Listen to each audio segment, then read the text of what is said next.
آپ نے سنا ہوگا حضرت نوح علیہ السلام کے واقعے میں کشتی ایک بہت بڑی یادگار ہے، بلکہ ایک نشانی ہے، وہ خود اللہ تعالیٰ نے قرآن پاک میں اس کشتی کا ذکر فرمایا۔ اللہ تعالیٰ نے حضرت نوح علیہ السلام کو حکم دیا کہ کشتی بنائے۔ لکڑی کی کشتی بننی تھی، درخت بوئے گئے۔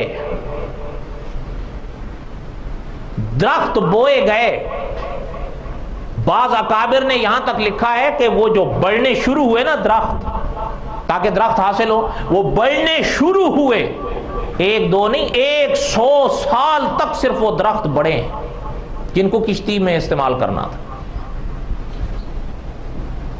جب 100 سال گزرا اور وہ درخت قابل ہو گئے اس کے کہ اب ان سے کام لیا جا سکتا ہے، علماء یوں لکھتے ہیں کہ اللہ نے حضرت جبرائیل کو بھیجا علیہ السلام۔ حضرت آئے تاکہ حضرت نوح علیہ السلام کو بتائیں کہ کشتی کیسے بنانی۔ اچھا، یہ بھی بعض لوگوں کو ذوق ہوتا ہے کہ جی وہ کشتی کا حجم کتنا تھا۔ کتب سابقہ کے حوالے سے علماء نے لکھا ہے کہ حضرت نوح علیہ السلام کی جو کشتی بنائی، حضرت نوح علیہ السلام نے جو کشتی بنائی اس کی لمبائی یعنی لمبی 300 ہاتھ، بعض نے فرمایا 300 گز، اور پھر معنی میں تھوڑا سا فرق کیا ہے، بس آپ اس باریکیوں میں مت جائیں، ایک قول لے لیں 300 ہاتھ، جو صاحب قصص الانبیاء نے لکھا وہ لے لیتے ہیں۔ کتنا؟ اب خود سوچیں آپ۔ اچھا، پھر ساتھ میں یہ بھی یاد رکھیے گا کہ نوح علیہ السلام کے زمانے کے جو لوگ تھے ان کا قد حضرت آدم کے زمانے کا آ رہا تھا علیہ السلام، یہ آپ کے ہماری طرح نہیں، یہ تو آپ بچہ ہے۔ علماء فرماتے ہیں اس زمانے کے بعد یہ قد گھٹنے شروع ہوئے ہیں، گھٹتے گھٹتے اتنا رہ گیا ہے، لیکن وہ زمانے۔ اچھا، اب ظاہر بات ہے آپ خود سوچیں کہ ان کے قد بھی بڑے تھے تو ان کے گز کیسے ہوں گے؟ یہ آپ کا ہمارا ہوگا تو نہیں۔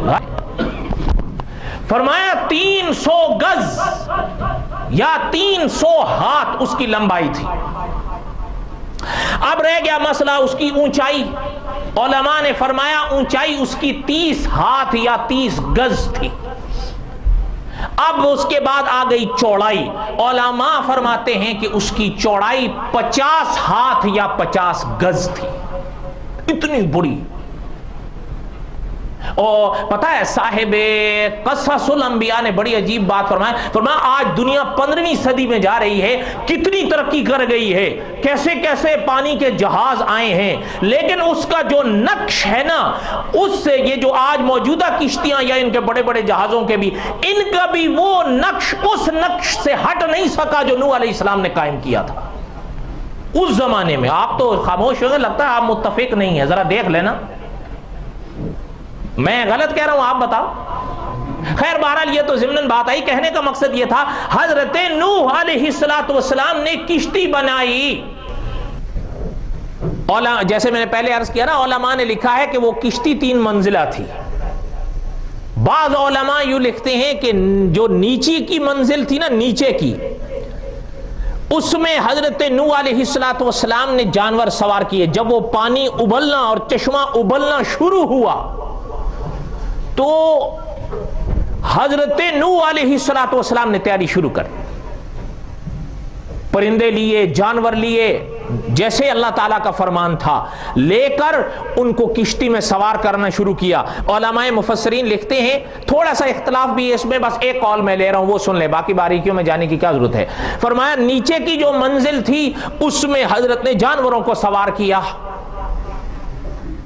اور جو تھے بیچ کی منزل